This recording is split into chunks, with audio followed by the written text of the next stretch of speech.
Single dad got a wrong call at 2 a.m., he showed up, and the CEO couldn't let him leave. It was 2 in the morning when Marcus Thompson's phone buzzed on his nightstand.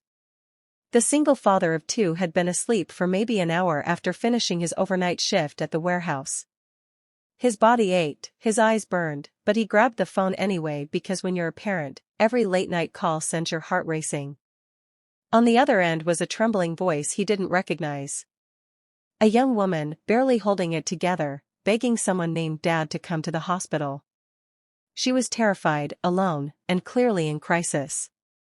Marcus knew immediately it was a wrong number. But he also knew something else.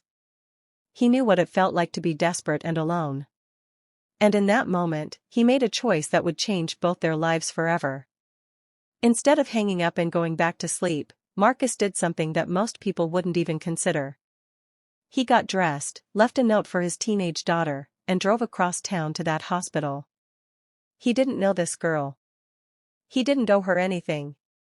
But somewhere deep inside, he understood that kindness doesn't wait for convenience, and compassion doesn't require a relationship.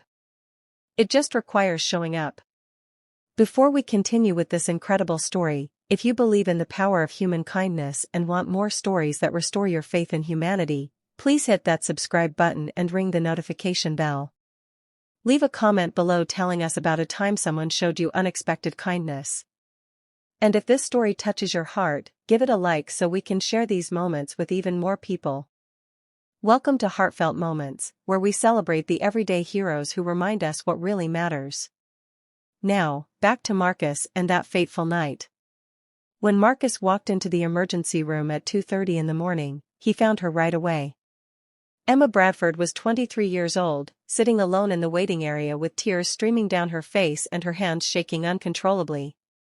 She'd been in a minor car accident, nothing serious physically, but the shock and fear had overwhelmed her. She'd meant to call her father, but in her panic, she'd transposed 2 digits. Her real dad was 3 states away on a business trip and couldn't get to her until morning.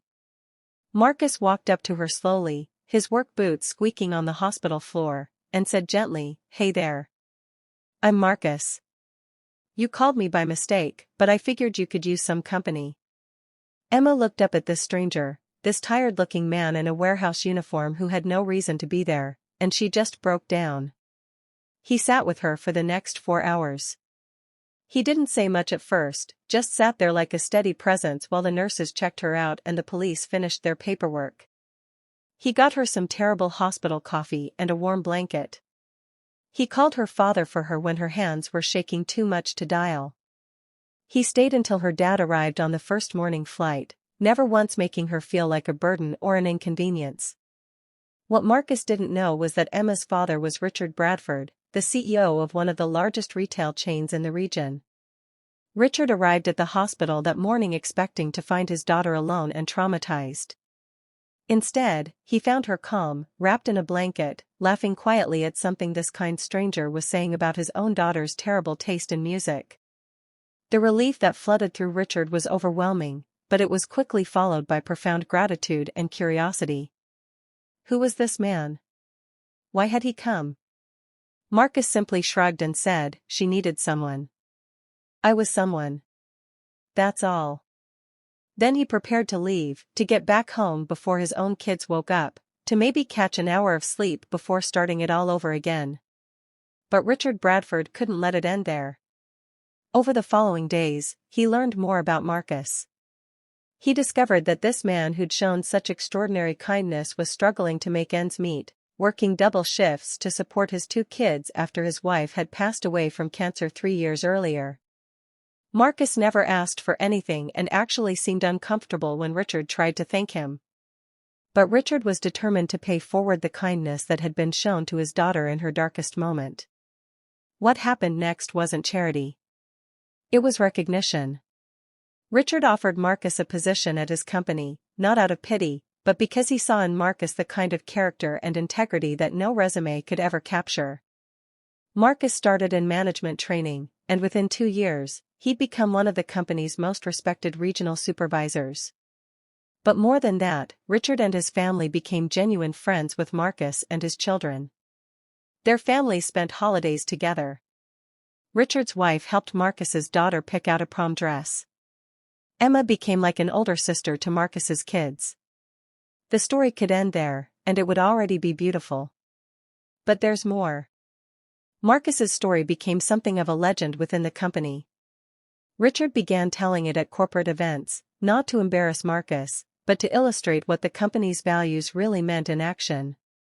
He started a program called the 2 a.m. Initiative, encouraging employees to perform unexpected acts of kindness and supporting them when they did. The company began partnering with local charities, offering support to single parents, and creating a culture where compassion wasn't just encouraged but celebrated. All because one tired man answered a wrong number and chose kindness over sleep. Years later, when asked about that night, Marcus still gets emotional. He says he didn't do anything special, that any decent person would have done the same. But that's where he's wrong. Because plenty of people wouldn't have. Plenty of people would have hung up, rolled over, and gone back to sleep. And they wouldn't have been bad people for doing so. But Marcus chose differently. He chose to be uncomfortable, to sacrifice his rest, to show up for a stranger who needed him. And that choice created ripples that spread far beyond what he could have ever imagined. The truth is, we all get wrong number calls in life. Moments when we're asked to step outside our comfort zone for someone we don't know, opportunities to show kindness when it's inconvenient, chances to be someone's miracle when we're barely holding it together ourselves.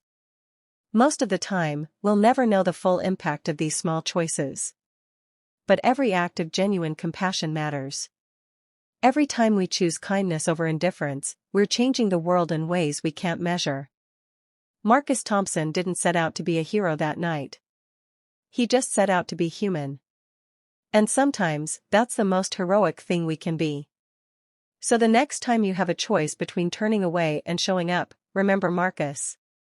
Remember that your kindness might be exactly what someone needs to get through their darkest moment.